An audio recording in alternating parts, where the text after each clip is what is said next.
તો મિત્રો આજનો જે વ્લોગ છે એની અંદર તો મેં મેલડી માતાનું મંદિર જે કોતરોની વચ્ચે એટલે કે જંગલ વિસ્તારમાં આવેલું છે, જો મારી પાછળ તમને દેખાશે નકરા ઝાડી ઝાખરા જ છે, બરાબર છે।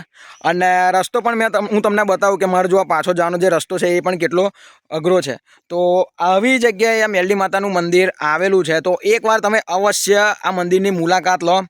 તો મિત્રો હું તમને ગેરંટીથી કહું છું કે આ મંદિર આવશો તો તમને એક તો રસ્તામાં જ મજા આવશે કે રસ્તો એટલો એડવેન્ચરવાળો છે, બીજું કે તમને જંગલ જેવા વિસ્તારમાં ફરવાનું એક એવું થશે, એવી ફિલિંગ આવશે કે તમે જંગલમાં ફરો છો।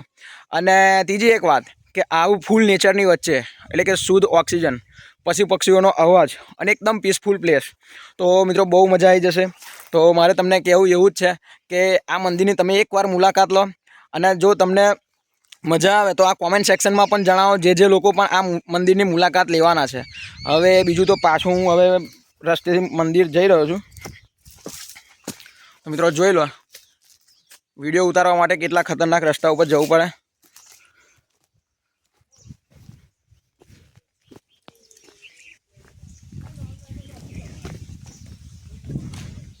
અને મંદિરના કેમ્પસની વાત કરીએ તો મંદિરનું કેમ્પસ પણ એકદમ સરસ છે। તમે 50-60 જણ તો આરામથી આગળ બેસી શકે, જમી શકે એવું અરેન્જમેન્ટ છે। તો પછી મારે કહેવું એવું જ છે કે મોટા મોટા રિસોર્ટમાં અને બધે તમે જતા હોવ છો વન ડે ટ્રીપ માટે, તો રિસોર્ટ કરતાં આ જગ્યા એકદમ સરસ છે અને એના કરતાં પણ વધારે મજા આવશે, બરાબર છે। તો મિત્રો હવે થોડાક જ દિવસમાં તમે મુલાકાત લો, મેલડી માતાનું મંદિર છે, વાલોડમાં આવેલું છે અને વસંત રબારીના મેલડીમાં એવું કહેવામાં આવે છે।